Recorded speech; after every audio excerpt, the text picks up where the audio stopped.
Hi guys, and welcome to a new video focusing this time on somebody else's Underlords lobby. So instead of looking at my own, this time I was, as part of the research I was doing for my upcoming guide on compositions, I was looking at Hunter Heartless players and wanted to gain some experience from players better than myself. And so who better than Random Anne, who is, or at least was recently rank 1, and in fact had 2 simultaneous accounts in the top 10 of the Underlords ranking. So a very, very impressive record indeed.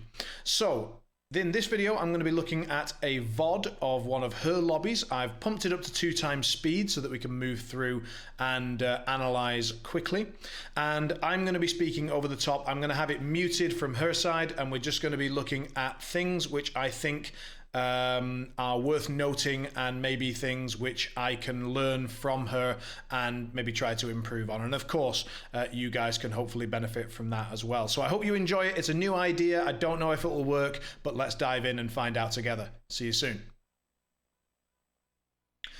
Hi guys, welcome to this section, having a look at a critical analysis of Random Anne's Hunter Heartless lobby. Now, I should say from the off that this was randomly selected by myself. I simply went back through her previous few streams, looking through the VODs and just clicking through until I found a Hunter Heartless game, and this was literally the first lobby where I saw a level Hunter build being used. So it's not been picked because it's particularly strong or weak. So if you spot some mistakes or some really good plays, I didn't pick on this video to pick on those mistakes or anything like that, and I certainly hope that Anne will approve, or certainly not disapprove, of the making of this video. If she does, of course, I will take it down immediately.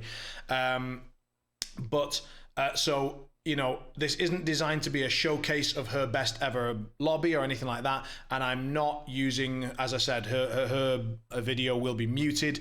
So we're just looking at the play itself, analyzing the decisions made, and looking at the board state, and I will obviously be inferring and guessing at her motivations. I've not gone through in detail and listened to her thought process during this game, so anything that I say is what I think she was thinking.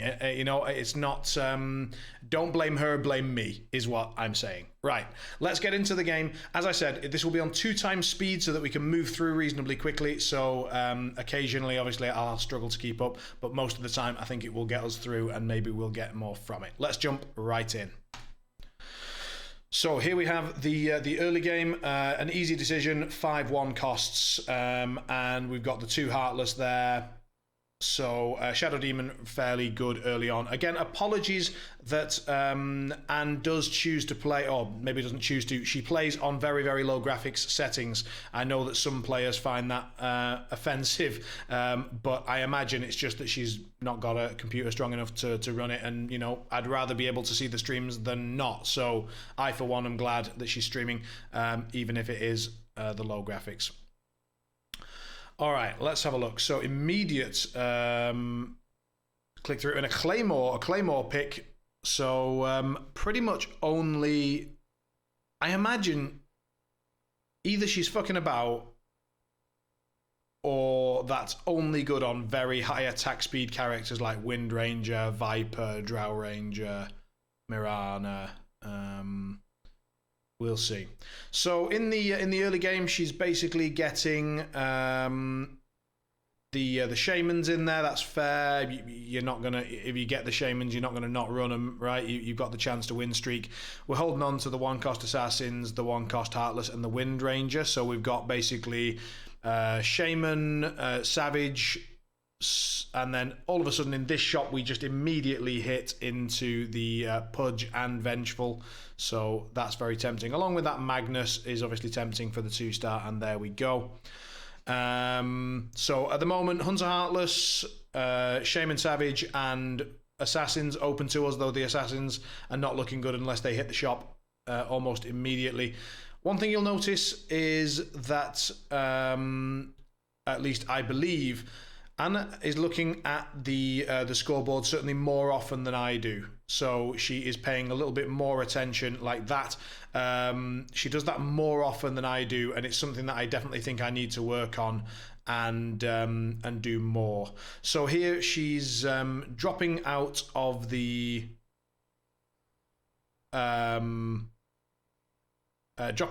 assassin idea. It didn't pop up in the shop, so yeah, let's run through, narrow it down, and grab those Hunter Heartless pieces.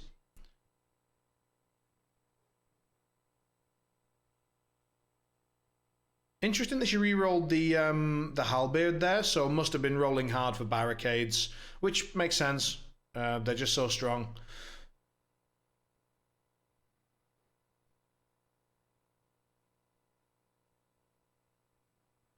The Venno keep there surprises me. Why would you keep the Venno? Not sure I understand the Venno keep.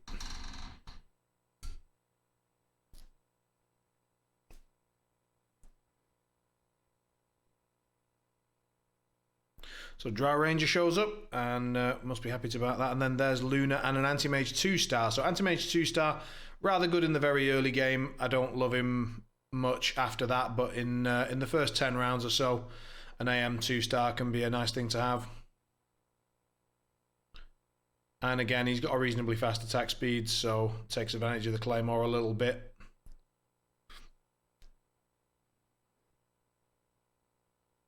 That's another thing that she does that I really don't do very often, which is to look at the other players' boards. And she's, you can, if you're watching live, you can see she's flicking through there with hotkeys. She's not just clicking up at the top left. So rather quickly, just glancing, like, let's have a look at the board, look at the board. So, okay, we see a Barricades corner comp.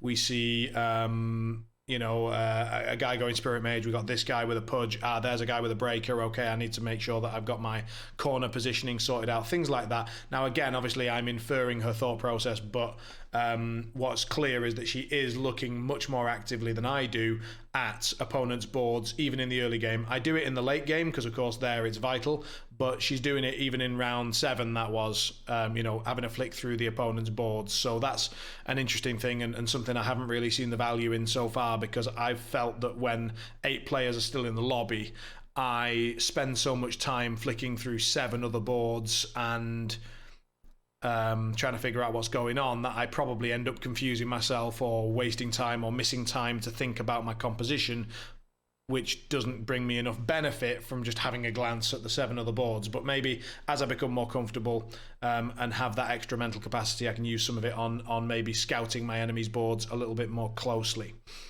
She's definitely checking out the scoreboard more often than I am, and so I'm sort of noticing that, again, as I become more comfortable with the other elements of the game and builds that I'm maybe not so happy about, I can spend more time doing that. I mean, obviously, again, you do want to be checking for contested pieces. You want to be having a look at what builds are doing well, whether people are hitting their 3 stars or not, so that you can prepare your late game composition to not be countered by that.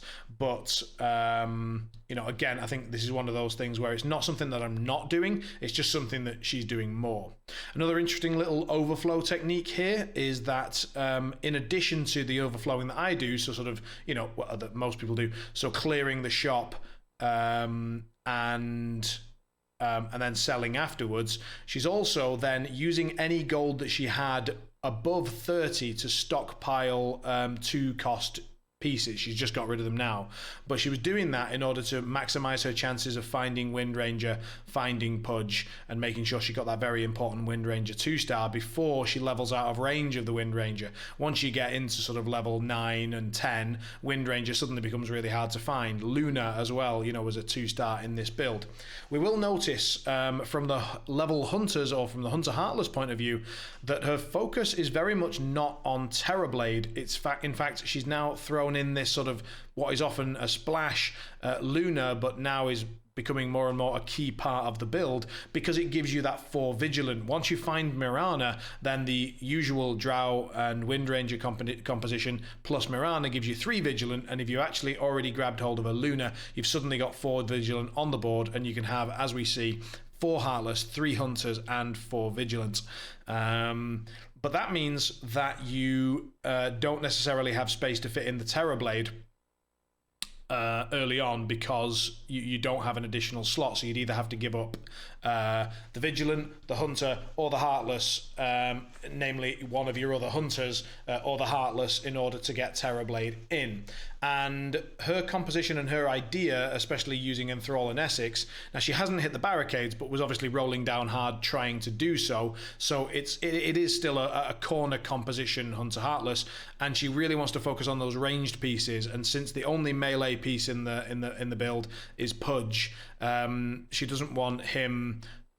Doesn't want Terrorblade sort of running out with Pudge and then her main damage dealers just dying on the front line. So very much focusing on the ranged side of things. So there you saw a Terrorblade in the shop, but it's, as far as she's concerned, it's already too late to get that Terrorblade and get him on the board, and is more looking to focus on keeping her economy strong, leveling up aggressively, and heading towards 8, 9, and 10 in order to find Mirana 2-star, Medusa, and other sort of good stuff pieces. We see overflowing of 3 and 4 costs, not surprising. Item wise, we've got the Silver Edge over on the Wind Ranger. She's the highest attack speed and good to keep her alive. We've got the Paladin Sword on the Mirana, I suppose that's fair enough, and the Claymore over on the Luna. Again, just solid choices. Luna's glaives benefit from attack damage. They benefit from a lot of things, to be fair. It's difficult to get a bad item for Luna. Alright, in terms of positioning, she's just making sure that an Essex isn't the one that gets scalpeled out of a corner, and make sure that assassins aren't jumping in on an Essex herself originally. Hence Mirana is on that side and Drow is in the corner, so any Spirit Breaker will go, or Pudge will go for Drow, and any assassins will go for Mirana. So here's another thing that I wouldn't normally do. So putting Doom into a Hunter Heartless build. So I put it into Brute Poison every time, of course. It's one of the key brutes. But here's one of those where Anna clearly feels, and I'm tempted to agree from experience and just thinking, like, why haven't I been doing this before? But is looking at the Doom and saying, right, he's good enough where even if he doesn't fit the alliance that I'm playing, then in the late game he is strong enough to warrant a spot on the board. And currently there are no other like alliances that could be fulfilled or whatever, so Doom makes even more sense. See her benching this Tide Hunter, ready to go for later on. Tide, really an enormous difference between the 1-star and the 2-star. Not so much the case with Doom. His Doom is quite effective in either case. The 2-star is just more likely to live and be an actual damage piece and maybe cast twice, but it's very unlikely. But just generally live long enough to get his first Doom off and then do damage because he's actually a solid piece. Tide Hunter, more a sort of needs to be 2-star before he's actually very good. Not snap picking the Death Prophet, and this is a sort of a difference in approach again. So my understanding of level hunters was more that you want to get the Vengeful Spirit. Okay, was snap picking it just after the interest. Okay, fine. As I said, I've not planned and watched every round by round to plan this out, so I'm sort of improvising a little bit here. But yeah, Venge, Death Prophet, and then Terrorblade. But the fact that she's skipping Terrorblade tells me already that she's going to go with Wraith King. So she's really planning ahead for this level style, knows she's heading to 9, knows she's heading to 10, and is going to find the Wraith King for the 3rd Fallen. Now, Wraith King's an amazing piece, but when you've already got Terrorblade, Vengeful, and Death Prophet, it feels a little bit less beneficial to put him in because you're just getting one more Fallen rather than completing the Fallen Alliance. In her case, since she doesn't have the Terrorblade in there and she's focusing on these ranged pieces, suddenly Wraith King makes a lot more sense and doesn't have that Terrorblade, so one less sort of front line. I realise Terrorblade's not a front line, but he kind of goes up front originally, so one less frontline piece, so now wants to have a bit of a front line. So currently Doom and Tide Hunter along with that Pudge making the front line. There's the Wraith King. Yeah, there you go. In goes the Wraith King.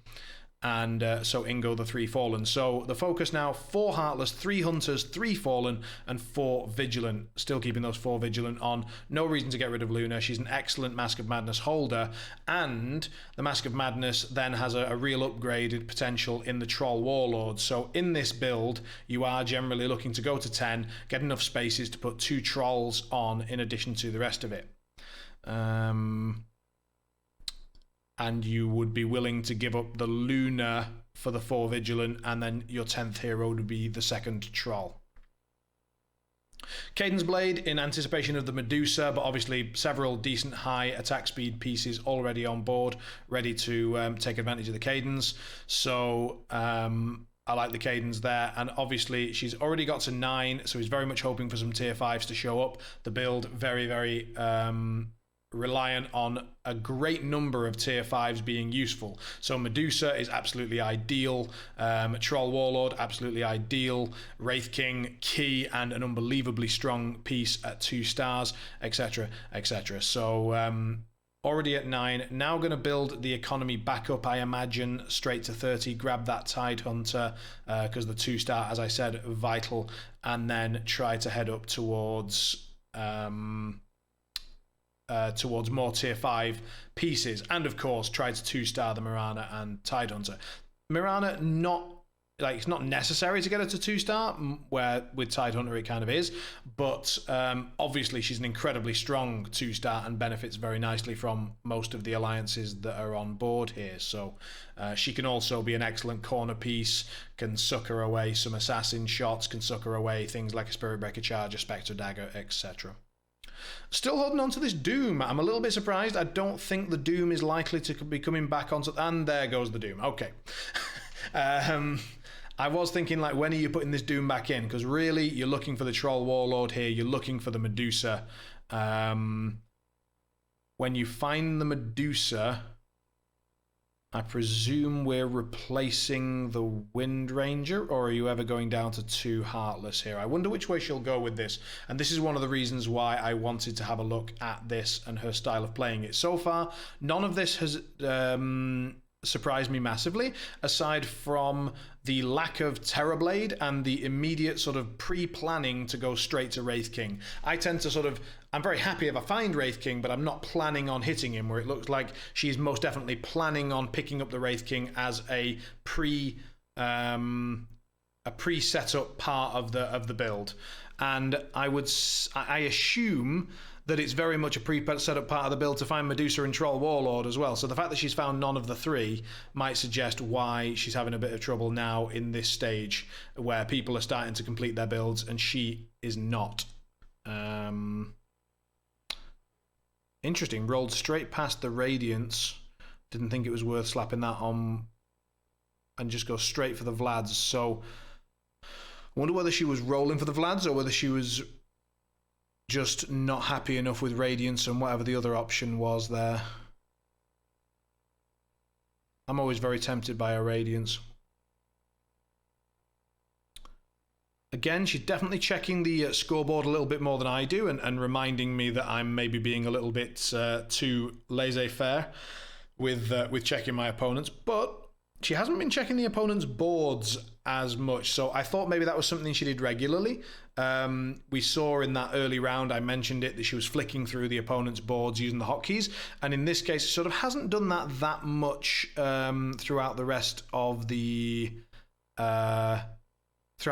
game. You've seen it occasionally, but less than I thought we might. I thought that might be something she did all the time, so maybe not. Maybe I was sort of half right that it's not always the best idea to spend your time doing that, but maybe I need to do it a little bit more, so one of those sort of balance things. So top 4, but on shaky ground. 20 health is that sort of level where you can get put out, but most likely if you're doing okay. Ooh, a lovely little Mirana 2-star there, so makes up a little bit for not finding the Troll Warlord and not finding Dusa 2 or Wraith King 2, or even hints of those things. Dusa central with a Cadence and a Vlad's on the Death Prophet to keep it all going. We've got Tidehunter slightly nearer the back to try and soak up these assassins as they come in, and also not to get Bloodthorned first. If the enemy's got a Bloodthorn, then it's Pudge that's catching that one. And you're generally not that bothered if Pudge catches a Bloodthorn, because most people are prepared, especially if they're paying attention, which I imagine they are at this stage. They're going to have their sort of dedicated corner piece, in this case a draw 1-star, that's just designed to eat the Pudge Hook or the Spirit Breaker charge or whatever. So now she's back to flicking through the enemy boards and positioning accordingly. I like that. Obviously, it's running a little bit fast for me to see whether there were necessarily Bloodthorns or whatever that she was looking out for, but I imagine, given her positioning, that that's what she's got in mind. One of her opponents there with a Troll Warlord, that's a bugger, but she has made top 3, which is really nice. I'm a little bit surprised, given that there's a Spirit Breaker on one of the other teams, and it's constant, like it tends to get enthralled. And I'm a bit surprised that she's not sort of maybe changing an Essex positioning a little bit to try and avoid that happening. Obviously, there are dangers to that, and there are different places you can try and put an Essex to avoid that, and they all got the different risks. But right now, like, yeah, Spirit Breaker goes in, and here we go, he's going to get enthralled, boom. So now we've got an enthralled, trapped corner Spirit Breaker who now gets released and dies. So I feel like maybe she wants to be moving an Essex around, but it is dangerous, because sometimes you just get your Essex flat killed. Oh, interesting. Drow 2 finally turns up. Still no Troll Warlord, still no Deucer Pair, still no Wraith King Pet. Immediate and quick change.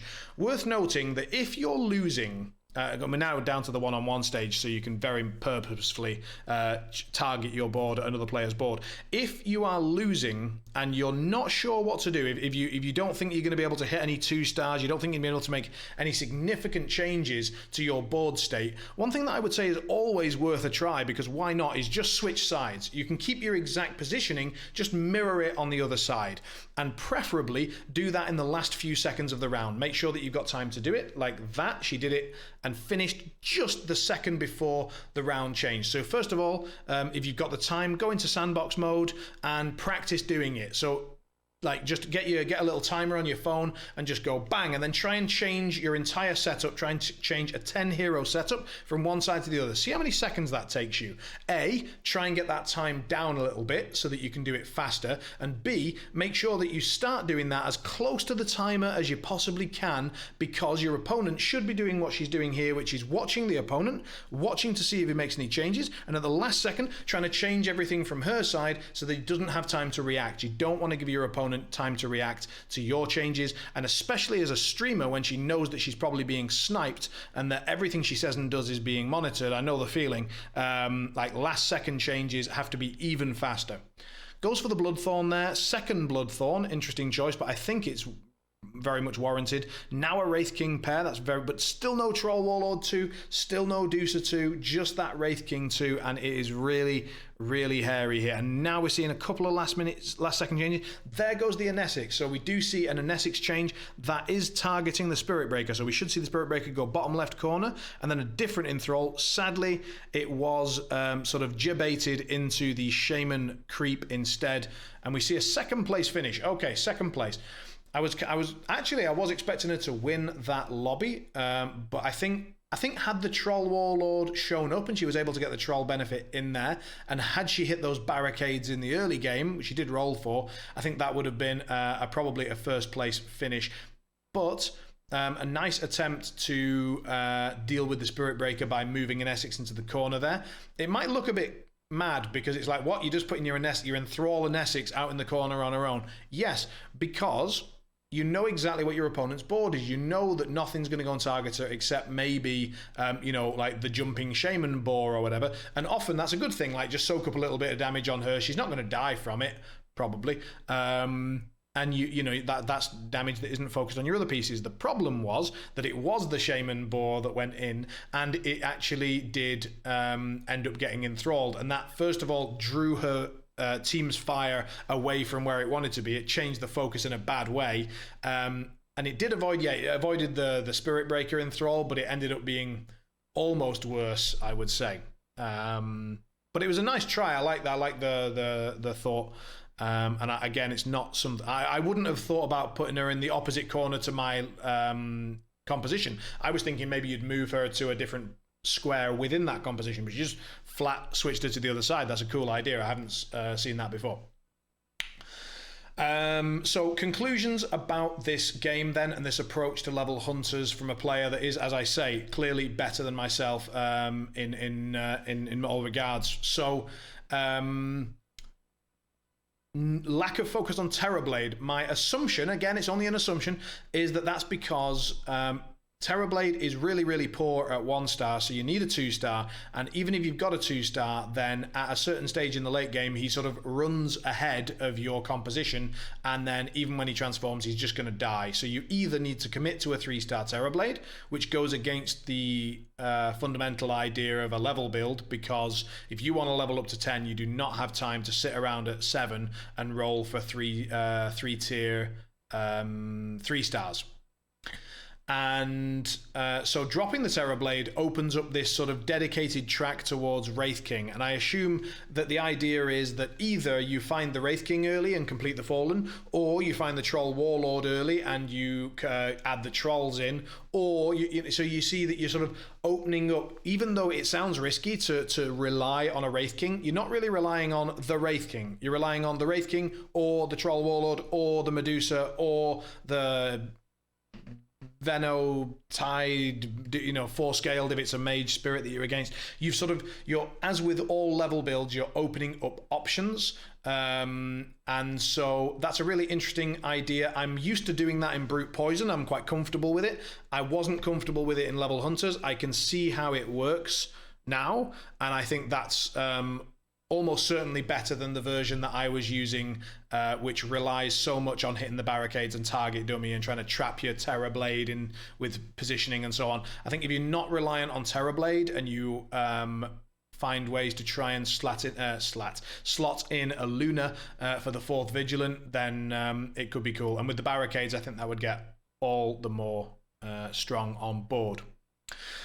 Cool. I know I was speaking pretty quickly through some of this because it was 2 times speed, but I hope you appreciated the slightly shorter lobby time, and maybe we've crammed in some useful information. Let me know if you like this type of lobby. Of course, it's something that I could replicate and do with other streamers, or maybe even analyze my own VODs and see where I went wrong and where I was cocking up, or maybe what I did well. Who knows?